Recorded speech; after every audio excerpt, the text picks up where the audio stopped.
So ang galing, 4 minutes to beat the champion.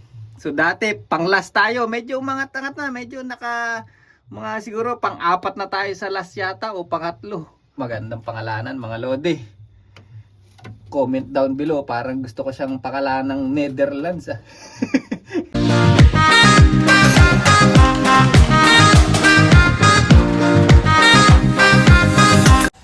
So ayan mga lodi, nakita nyo na noon yung pagmumukha ko. Ayan, for today's video, tagal natin din nakapag-vlog kasi masyado tayong na-stress sa Facebook. Kaya ayoko masyadong mag-scroll. Ayan. Anyway, subscribe nyo pala yung Team Uno. Meron akong ginagawang vlog para dyan sa hipon na hubad. Anyway, update tayo sa mga ibon natin kahit mga tulog na sila. Alright? Ayan. Kung mapapansin nyo, ayan, meron ng buwan dun sa likod ng puno na yun. Ayan, napakadilim na, di ba? At hinaan natin konti itong niluluto ko, baka masunog. Ayan. May nag-comment nung nakaraan, sabi maglagay daw ako ng takip dito sa likod, sa gilid ng screen. At hindi meron ang lona na to, matagal na to mga lodi. In order pa ni Secretary sa Timo to. Ayan oh. So inilagay ko na, matagal na ano yan, hindi ko lang kinakabit kasi summer pa. Ayan. So kinabit ko na dahil malamig. Ang ibon madaling ma-stress pagka malamig mga lodi. Iba ang racer sa wild pigeon eh. So pag pumasok ka dito ngayon sa loob mga lodi, napaka warm mga lodi. Ayan. Warm siya mga lodi. Wala kang maramdaman na ano, pero hindi ko inano tong ilalim para at least may hangin pa rin. Meron pa rin dun sila sa hangin dun sa ano. Minsan binubuksan ko yan o kaya naman sinasara ko, tinatakpan ko na ganyan no. Ayan. Para ayan, hindi sila napapasukan ng direct na wind kasi yung ibon nai-stress, nasisira yung conditioning.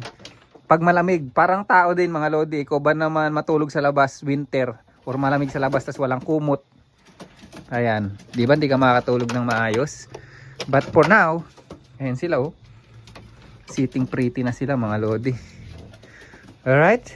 And then kung maalala nyo, yung mapapansin nyo, yung bubong ko diba, plastic lang. Ang tawag rito, ano ba tawag dun sa bubong na to? Kalimutan ko. Ayan yung bubong ko mga lodi oh, yung may liwanag siya. Maliwanag dito sa loob yan pag walang mga plywood sa bubong. So andusing ng ibabaw ng loft natin kasi nilagyan ko lang ng mga tagpi-tagpi na plywood para hindi masyad na-adjust ko yung init sa loob. So ang gagawin ko next time siguro maglalagay ako ng yung bubong talaga, yung steel sa gitna or sa kalahati nitong section na to, sa kalahati nitong section, sa kalahati na yun para hindi ganun mainit na mainit kasi pag summer napansin ko sobra init. Ayan. Tapos sa weekends magagawa tayo ng perch. Yung kabilang section hahatiin na natin yan. Ayan. Ito katulad yan, tinan nyo, napakaswerte ng mga racer ko mga lodi. Ang laki ng pinakapwesto niya, di ba? Pwede ko pang lagyan ng ito tong ibabaw na to, pwede ko pang tatluhin eh para maging tatlong gano'n no. Ayan, so doon pa lang tatlo na, tas 6. Pero tingnan nyo, laki ng space nila. Ayan no. Ayan, so itong section na to hati na, yung may division na ganyan. So ganyan ang gagawin ko dito sa kabilang section mga lodi. Tatanggalin ko tong plywood na to, tapos hahatiin ko yung mapapansin nyo yung mga late breeds ko sa baba natutulog, nakakaawa. So pangit yung ganyan, dyan natutulog sa flooring kasi ang tendency lahat ng dumi sa flooring, tas lagi sila nasa flooring, baka magkasakit o madali nila nakukuha yung dumi mga lodi, tas doon na sila magkakasakit. Ayan. And then ang kaanuhan lang nito, pag may cover na ganito, talagang kinakayod ko. So talagang tinatsaga ako everyday na kayurin para yung saka yung alikabok winawalis ko mga lodi para hindi nila nalalanghap yung ano, saka syempre sa atin na rin. At saka sa kanila mga lodi, kasi sa respiratory nila. Tingnan, nandito ako sa loob ng lock ngayon mga lodi. Ayan o. Ayan o. Yan, nasa loob tayo ng lock. At wala tayong nararamdaman na gano'ng lamig mga lodi. Medyo warm. So anyway, how? Last race pala yung update natin dun sa last race natin. Ayan, gumanda-ganda na yung race result natin dahil sa kanya. So 4 minutes to beat the champion ng last race mga lodi. So last race o yung unang race ba natin, ang pangit ng race result natin. Halos 19 minutes ang layo natin dun sa winner. Ayan. But ngayon, ayan, dahil sa kanya mga lodi. Ayan o, galaw-galaw pa ang ma-stroke. Ang gandang ibon. Ayan. Ayan siya. So ang galing, 4 minutes to beat the champion. So dati pang last tayo, medyo umangat-angat na, medyo mga siguro pang-apat na tayo sa last yata o pangatlo. Ayan. But anyway, wala ka talagang asahan sa mga ibon na to dahil late breed sila tapos molt pa. Ayan, pagka nayari magmolto, ito ha, pa ito. Ito magandang pangalanan mga lodi. Comment down below, parang gusto ko siyang pangalan ng Netherlands. Ayan. Ayan siya mga lodi, gumanda-ganda na. Ayan, tapos in-adjust ko uli yung sistema natin. Tingnan natin sa weekends kung ano yung magiging ano nila mga lodi, mga lipad nila. So next weekend mga lodi next weekend, this coming Friday and then sa basketing Friday, Saturday is release na mga lodi. Yan, in-adjust ko nga ulit yung sistema natin. Tingnan natin kung ano yung magiging lipad nila, pero nakita ko na naman yung wind. Pucha, di na naman pabor sa atin. But anyway, darating din sa atin yan. Ang kagustuhan ko pa pagka against sa akin yung wind, yung ibon talagang yung ibon ko talagang lumalaban pa uwi kasi tinutulak sila ng hangin papalayo sa loob ko, pero ibon natin lumalaban pa uwi, ibig sabihin hirap sila, talagang napapalaban sila. Yun ang gusto ko mga lodi. Ayan, alright, so kaya tong this weekend na naman, pangatlong race na to na against na naman yung win sa atin. Maganda-ganda pa rin, exercise sa kanila yan, experience mga lodi.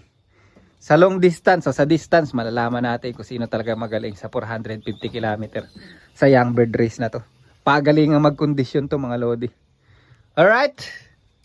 Ayan sila mga lodi. Kitang kita pa rin natin sila kahit na may lona oh. Ayan no. Ayan, nakakatawa. Salamat ulit kay Secretary mga lodi. Tapos na mapansin nyo yung tubigan na yan. In-order niya rin sa Timo yan. Baka pag napanood niya itong vlog na to, bibilan niya pa ako ng isa kasi kulang pa ng isa. Para dito mga lodi. Ayan, nakakatuwa lang mga lodi. Enjoy lang natin itong young bird race. Papansin nyo, hindi ako masyado nagpa-vlog kasi sobrang busy ko. Panoorin nyo yung mga vlog ko sa Team Uno Family mga lodi. Yan, may mga family vlog ako. Ayan, para makita nyo rin yung konting buhay ko rito sa New Zealand. Alright? Yan, may dumaan pa, nagpapatugtog. Anyway, how? Ayan. Okay naman ang mga ibon natin, oh. Whoop. Nakatalong ko pa yung isa, oh. Ayan. Sa old bird race na excite ako mga lodi. Yung mga veterans na flyer dito, inaabangan tayo nun mga lodi. Kasi lalo sa club namin, talagang yung kompetensya talaga na sa race, talagang diinan mga lodi. Ayan, paghahandaan natin yung tawid dagat na Christchurch 700 km yan, old bird season. Ayan, palagay ko naman meron tayong mga mapipiga rito na magagaling. Ayan, sa training bago ko sa old bird season, bago ko silagyan ng microchip, sa training pa lang pipiliin ko na kung sino talaga. Ayan, sino yung karapat dapat na magkaroon ng microchip. Kasi ang mahal na ng microchip ngayon mga lodi, parang $5 isa. So times mo sa peso yun, let's say 30 na lang kada piso. O 30 pesos kada $1.